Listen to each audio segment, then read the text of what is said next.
Pogue is an attorney, a former television news meteorologist, and now he's a candidate for the Charleston County Solicitor's Office. I speak exclusively with Ben for this edition of Quintin's Close-Ups. And if you haven't already, subscribe to my YouTube channel and like Quintin's Close-Ups on Facebook. Ben Pogue, welcome back to Quintin's Close-Ups. Thanks, Quentin. Good to see you, and good to see you on Zoom. I would love to be in the same room with you, but I want to make sure, especially as we're seeing our cases rise here in South Carolina, that we're staying social distance. So I really appreciate you. You're very welcome. And obviously, you are a candidate for the Charleston County Solicitor's Office. Who is Ben Pogue doing this coronavirus as a candidate? Well, you know, it's not just coronavirus. It's,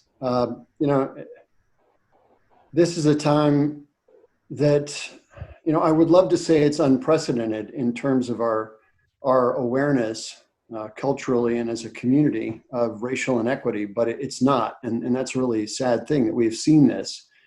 I was reading over some old testimony after 1968 in front of Congress, where the person who was testifying said, look, we were fighting for racial equity in the late teens and the 20s, and then we were fighting for racial equity in the 40s, and then in the 50s, and now in the 60s.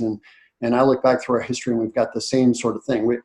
These issues are not new. They come up, and we wonder why they don't change. But I think that something that is changing relates to our perspective. And so you ask, who is Ben Pogue, or who is anyone? I think that one of the first things we need to look at is that who am I? I'm a white male of fairly privileged life. I've grown up, this is my experience, but I'm also somebody who needs to take a harder look at his own actions, at my family's own actions, at everything that I do, to make sure that I'm reversing any changes that were not as equitable or as equity aware, racial equity aware as in the past. And that's really the only way that we do change. That's the only shot we've got this time of making racial equity be something that we really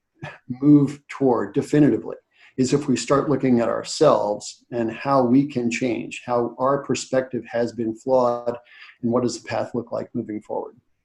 And as you know, I just recently interviewed the current Charleston County Solicitor, Scarlett Wilson, last week for Quintin's Close-Ups, and many of the television stations thereafter picked up on the story. And let me take you to Li-Fi News website, because Harv Jacobs wrote this. In the wake of the George Floyd killing, a low-country prosecutor is renewing her call for an excessive force law for South Carolina. Solicitor Scarlett Wilson says our state is one of the 9 that do not have such law. In 2017, Wilson helped create a task force to study other states' excessive force laws. Ben, let me ask you this. If you were to create a task force right now, how would that look if you were a solicitor? Quintin, I'm glad you brought that up. The task force is certainly a good thing on excessive force, but the thing that really disturbed me, and it disturbed me again when I was part of the March with Attorneys for Justice, is that this is the time, as I just mentioned, where we need to look first at what we can immediately change within ourselves. Let's look in our own backyard. So the disturbing thing is that we've got a solicitor's office, and a solicitor who's working on her 4th term in office. That's something that my Republican friends talk a lot more and talk effectively about, is the need for some changeover, not to have somebody in there forever. But somebody who's running that office where we do not have diversity among the attorneys, the prosecutorial staff in that office. We just don't have it, not diversity that reflects our community. After this goes out, I'm sure I'm going to get more emails about this Post and Courier article, May 11th, 2016. Loads of people have emailed me. I've seen it already. And I would refer people to that article. But we've seen tremendous disparity among the people who make the greatest difference in terms of the criminal justice process in producing equity, racial equity and socioeconomic equity. That is the prosecutorial staff. We don't have significant diversity there. We haven't ever had it there. And there's been no real desire, apparently, to change that. And then we look at juror makeup. There's something that our solicitor can immediately do. Doesn't have to go to some committee, doesn't have to get grant funding, doesn't have to do anything. Just stop excluding jurors of color far more often than white jurors. That's it. Just stop excluding people of color from the process, but that's not what has happened in the past. So when I see the reaction of the public official, the elected official that is most responsible for creating racial equity in our criminal justice system, instead start by pointing the finger, especially at law enforcement. And we need to do a lot about law enforcement, there's no question. Our local law enforcement agencies, especially North Charleston Police and City of Charleston Police, they are doing their work. They are changing as much as they can, as fast as they can. But to see a solicitor point the finger someplace else instead of looking at the blatant and pervasive institutional racism of the place that she is in charge of, that's really disturbing. The thing we need most during that time, I just mentioned it, is really introspection. Let's look at ourselves. Quintin, we want peace and we want justice. Those things come from accountability. That's what we need.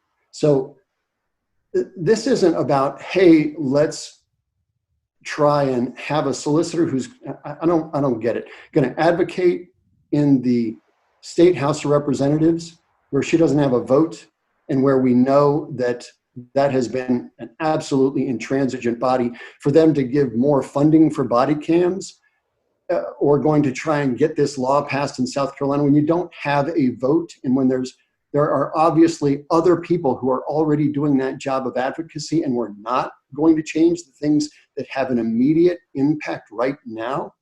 That is a serious problem. That's what we've got to change first. We need accountability.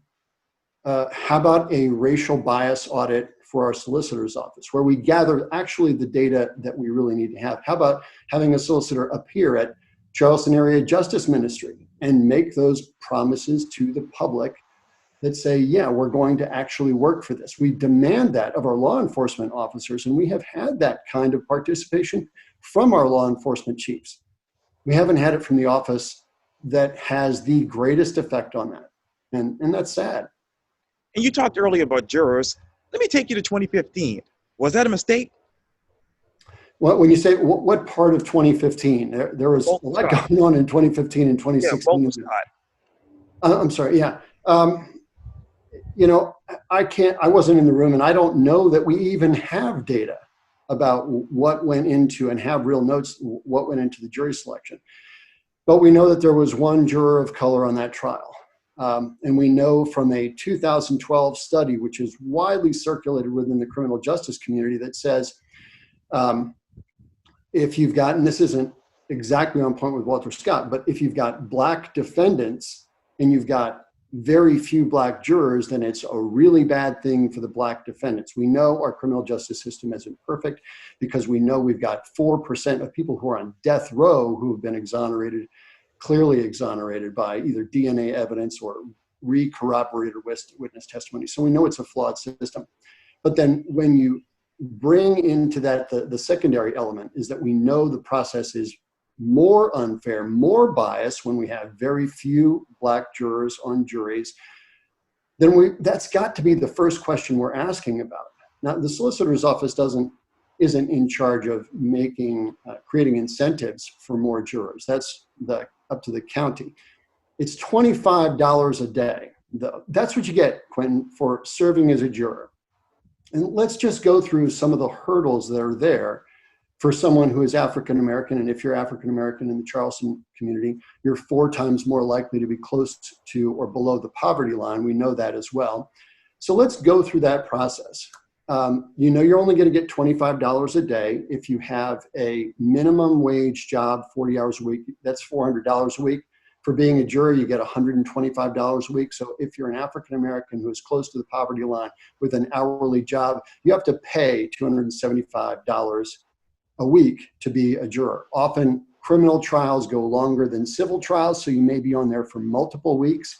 That means you're going to have to pay continuously. And in South Carolina, employers don't have to compensate hourly employees for their time as jurors. You also have to pay for your transportation, which you're much less likely to have if you're African American in a historically segregated neighborhood. And if you make a minimum wage, you probably are more apt to need childcare or other family health care, and you're more apt not to have that. And then on top of that, if you possibly get through all those jury qualifications, which a lot of African American potential jurors, they claim exceptions because they need them, then you get to a situation where maybe you're up for trial, but you also know that the chances are that your trial is going to be one where you're one of very few Black jurors or any kind of person of color who's on the jury.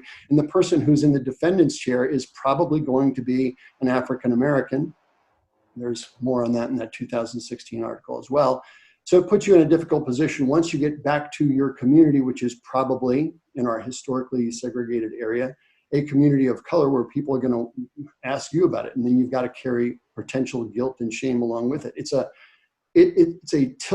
system that is tilted inequitably at every single turn, and a system where there is a lack of accountability at every single turn, and a system where there is a lack of community involvement and community actions.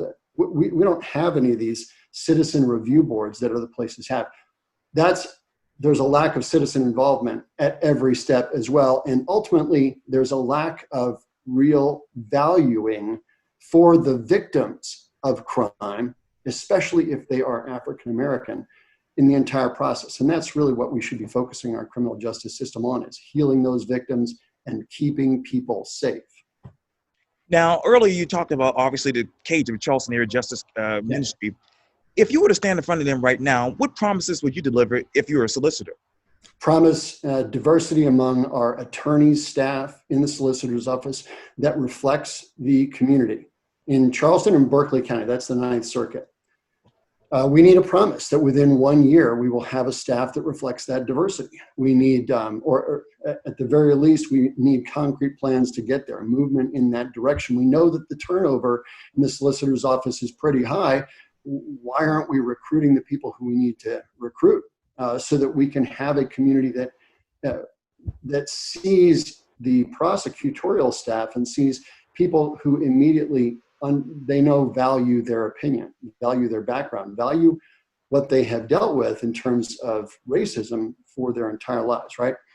We need community review boards, or my plan is to have community action teams. That's a promise we need to make, to have input about what the numbers say about our juror population and juror diversity, about the way that things are handled in our office, about why plea deals are made, who gets plea deals, what is the relationship like between the solicitor's office and the attorney when you get plea deals. We need community review boards in every facet there. And one thing that I want to see is our law enforcement officers, as we know, law enforcement has issues that they need to work on, absolutely, and they've been glaring in the past several weeks. But in our local police officers groups, our law enforcement agencies, we have chiefs, especially like Reggie Burgess and Luther Reynolds, who are absolutely committed to bringing their police officers out into the community. What we don't have is a solicitor's office that is committed and insists on having their prosecutorial staff active in the community as well, not just going to a CJCC meeting, but going to community meetings to see what people want. That's part of the reason I joined North Charleston Recap with the North Charleston Police Department, was to create those, to find a way to police, well, it's a community policing organization, but to find a way to make peace through relationships in the community where you're doing the listening to understand what people really need. And the article goes on to say this. Scarlett Wilson says right now there's nothing specific on the state books dealing with the use of excessive force by police officers. But then what should be on the books right now for excessive force then? Well, yeah, we absolutely need an excessive force law, but we're missing the point. This is the redirection that we see over and over and over again. We've got a huge problem with institutional racism here in Charleston, in South Carolina, and across the country. The first step is, what can the person in charge, especially an elected official, do right now in their office? So yes, we absolutely need those kind of law enforcement rules and guidelines. And that's what our elected officials in the legislature are already working on. So what do we really need to do? The first thing not to do is to just add a pointed finger and distract from what is going on in your immediate office. That's the problem. This isn't a game, Quintin. People's lives are on the line. So change the things that change people's lives, change the outlook for what we're all looking for, which is racial equity and peace in the future. Change that right now where you obviously can, and where obviously there has been no change. And she also says this too, obviously, quote, it's rare because most officers do the right thing. Wilson says, quote, but when they don't, they need a way to be held accountable in a way that's fair to the community and is the way it's fair to the officer. Ben, what should be fair to the community and what should be fair to law enforcement? Every single person who commits a crime should be treated equally by our criminal justice system. Every officer that breaks the law should be treated as a person who has broken the law, who we need to sometimes punish and definitely rehabilitate, and someone who can give us data about why that crime occurred, what their background is, and how, most importantly, we prevent it from happening again so that we can keep communities safe. It is overly simplistic headline grabbing to simply point the finger at somebody else and say they need to be put away. Every single person in every single case needs to be treated like that, equally and fairly at every step of the way. But we can't do that unless we have a solicitor's office committed to equity within the office so that we can have equity in the community as well. She says the new law would establish specific guidelines for juries to decide if an officer goes too far in making an arrest, going back to what I said earlier. What specific guidelines should be held to accountable? I don't know exactly what to comment on. She didn't have any specifics. I watched her interview, and with respect to her, and I believe, as I've told you before, that she's an individual who has the intent to try and make things better. I believe that, and she's a good human being, and I really have a fondness for her on a personal level. She's just a nice person, right? But I don't have any specifics that she commented on earlier. All I heard was generally working on it. Generally, there need to be more specific guidelines, but there are no plans. There are no plans for that. Every single juror should be able to have a process that they go through that analyzes the law enforcement response into whether that was excessive or not, whether there was a crime committed or not. But there are really no specifics for me to even comment on. Those things are legislative issues by and large, okay? Here's something that we absolutely can change. When there is a excessive force case, the victim is an individual often who is coming into contact with police through an arrest. Although it can be, as we've seen in the past several weeks, when there are protests, it's a non-arrest situation, right? But excessive force is usually in the context of an arrest, right? One thing we can certainly do is have the prosecutorial staff of the solicitor's office not start out by framing that victim as a bad person who made an error in judgment to start things off. That's not what we do for other people who are victims of crime. That's not what we should do when there is a cop who is involved either, to first start blaming the victim. Blaming victims it's not good for your case, but it's even worse for our communities. And ultimately that kind of behavior pits communities and cops against one another, while the solicitor's office sort of puts their hands up and stays in the background. Wilson says, well, obviously a state excessive force law, that is, she has to turn to federal officials for help in prosecuting officers. How would you work with the feds to prosecute officers who commit crimes? If we've got an avenue for state prosecution, we need to take that.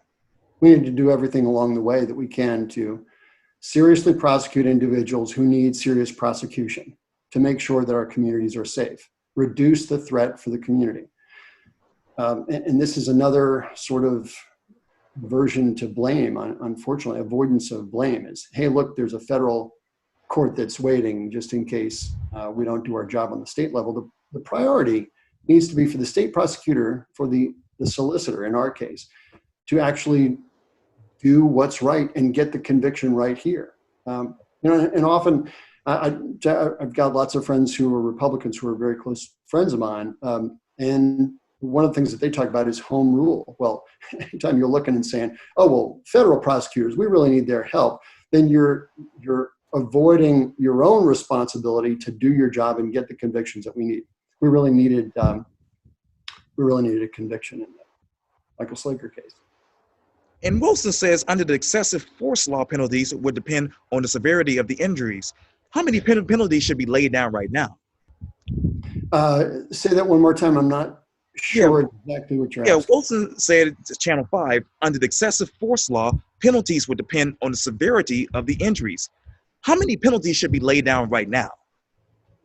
I think that we've got laws on the books that already address what the penalties are.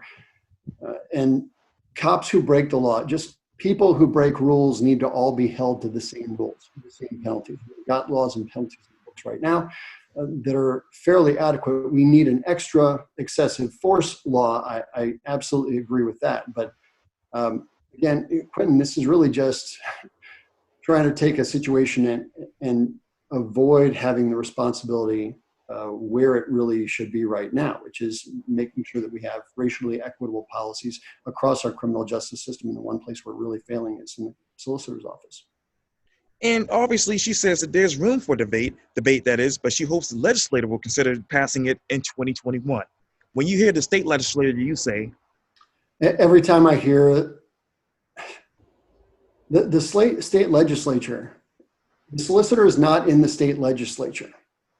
And it is great. And I would love to advocate in the state legislature as well. I think we need to do that. We especially need voices in the state legislature for passing bills that actually treat people equitably, not these old, costly and ineffective bills that have been branded tough on crime, but don't really do anything to reduce crime in communities, like making it harder for people to get bond, easier for bond to be revoked, and then having warrantless searches, which in today's context it's pretty clear that we don't need more warrantless searches. That's not the solicitor's job. Being in the legislature is not the solicitor's job. Do the things first to create a fair and equal system for everyone and to value the experiences of victims and reduce crime where it is in your office right now.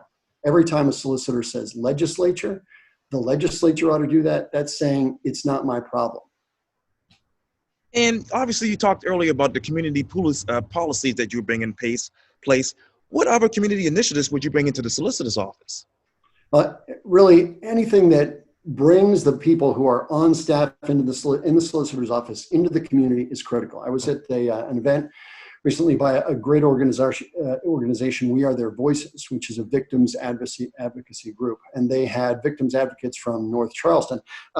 Victims advocates have way too much on their plate. We need more of them. If we want to get funding, use funding to have some more victims advocates and again, have diversity among your victims advocacy staff to match the community as well. But at least North Charleston Police Department had those victims advocates in the community. Didn't see anybody there from the solicitor's office. We need to engage with victims on a continuing basis and the family members of victims who have been killed on a continuing basis.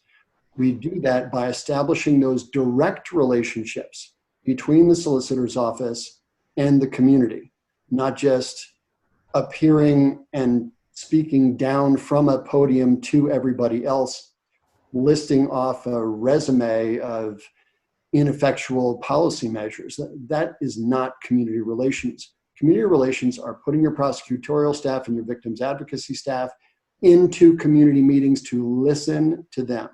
That's what we need. That's what we should have. And obviously, the talk right now around the country is about defunding the police. A lot of people say defund the police. The president says, no, that's not going to happen.